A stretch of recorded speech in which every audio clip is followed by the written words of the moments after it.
venture out into the world, you may find yourself in a job or a community or a social setting where you will be pressured to endorse ideas you don't believe or to abandon core beliefs. It will be up to you to speak out.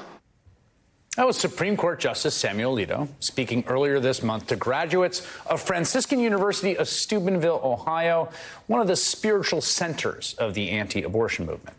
The school consistently ranked as one of the most conservative colleges in America. Its website stresses time and time again how central the school has been in the long movement to criminalize abortion in America since Roe v. Wade. Little did we know then that Alito's family had already lived out his advice in their own Northern Virginia community right after the January 6th insurrection, as the Supreme Court was considering an election case, by flying the United States flag upside down on the front lawn of their house, a perversely anti-patriotic symbol adopted by Donald Trump's Stop the Steal supporters to protest Joe Biden's victory, an open nod to the insurrectionists. That's shocking behavior out of a sitting Supreme Court justice. It's all the more shocking because Alito didn't dispute what the inverted flag stood for.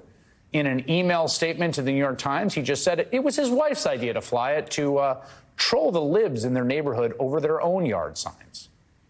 Almost sounds like Alito is saying he'd found himself in a social setting being pressured to endorse ideas he didn't believe. But then the news broke about some stock trades Alito made last summer. That August, there was that hokey performative right-wing effort to boycott Bud Light because the company had provided a single trans influencer with one can of beer. It's a little hard to remember just what a crazy cause celeb the Bud Light boycott became in the MAGA fever swamps. But here, let a heavily armed Kid Rock remind you.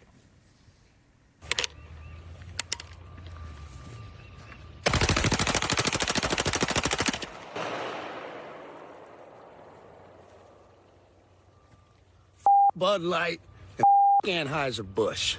Have a terrific day. Now, while that boycott was raging last August, according to a search of financial records by legal reporter Chris Geidner, Justice Alito sold a chunk of stock in Bud Light's parent company, Anheuser-Busch, and he bought shares of Coors on the same day. Kid Rock was out shooting up Bud Light cases, and Sam Alito was selling his Anheuser-Busch stock. Now, you could say, well, I don't know, maybe just a coincidence. If it weren't for everything else we know about Sam Alito, the guy who just got an honorary degree, a standing ovation from a conservative Christian college for authoring the Dobbs decision that finally undid Roe v. Wade. A decision that curiously got leaked ahead of time, the full text of it, just like the Hobby Lobby decision, apparently, that he authored, that gave businesses the right to impose their religious beliefs on employees. In fact, the more you examine Alito's public comments, not just in his decisions, but in oral arguments before the court, like the immunity arguments a few weeks ago, in public speeches at conservative schools and organizations like the Federalist Society, the more he looks and sounds like what I think he is, a far-right, MAGA-loving extremist. There's millions of them in America. And nothing more explicitly confirms that than the fact that Alito and his wife apparently flew the symbol of an anti-democratic extremist movement over their own home. The New York Times reporter who broke that truly jaw-dropping story joins me next.